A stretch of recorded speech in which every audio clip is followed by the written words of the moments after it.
जे ए-टी-एम कॅशचा चोरी झाला होता तुळजापूर पोलीस स्टेशनमध्ये, त्याच्यामध्ये खास करून ते ड्रायव्हर मुख्य आरोपी होता पारसे म्हणून. त्याचं डिटेल्स काढल्यानंतर आम्हाला बाकी 2 आरोपी निष्पन्न झालं.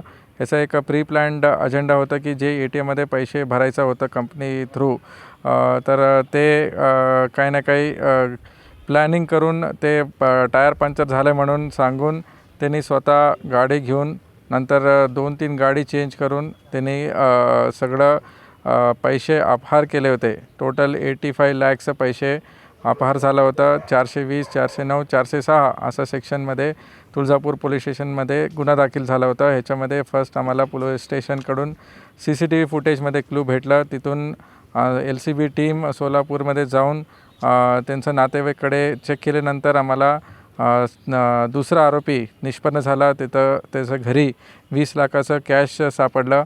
त्याचं इंट्रोगेशनमध्ये आम्हाला हे निष्पन्न झालं की ह्याने सिम चेंज करून, मोबाईल चेंज करून कुठं कर्नाटक या बाहेर राज्यात गेलेलं असं माहिती भेटलं होतं. तर आम्ही सायबर आमचं टीम ते सगळं मोबाईल्स निष्पन्न केले. नंतर आम्हाला न्यू मोबाईल लोकेशन्स, नवीन लोकेशन्स भेटलं.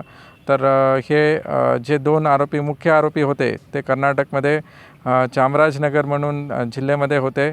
रात्री आम्ही त्यांचं टीमला कॉन्टॅक्ट केले. आमचं बॅचमेटच आहे तिथं. कर्नाटक पोलिसांनी आम्हाला खूप मदत केली. रात्री ते आरोपींना लॉजमध्ये ते शोधून काढले आणि आमचं टीम सकाळी पोचल्यानंतर इंट्रोगेशन केल्यानंतर त्यांच्याकडे एक 4.5 लाख 5 लाखापर्यंत त्यांच्याकडे कॅश भेटलं. नंतर हे आरोपींना इतर रिटर्न आणून इंट्रोगेशन केल्यानंतर बाकी जे उरलेले पैसे होते तर कंप्लीट 100% पैसे रिकव्हरी झालेले आहे. पूर्ण एक कोऑर्डिनेशन टीमवर्क झालं. SDPO ॲडिशनल SP त्यांनी पूर्ण कोऑर्डिनेशन केले आणि प्रत्येक अधिकारी त्यांनी ह्याच्यामध्ये एक ना एक क्लू भेटल्यानंतर सगळं क्लू जोडलं. तर आम्हाला सगळं एक 4 ते 5 दिवसामध्ये पूर्ण तपास कंप्लीट झालेला आहे.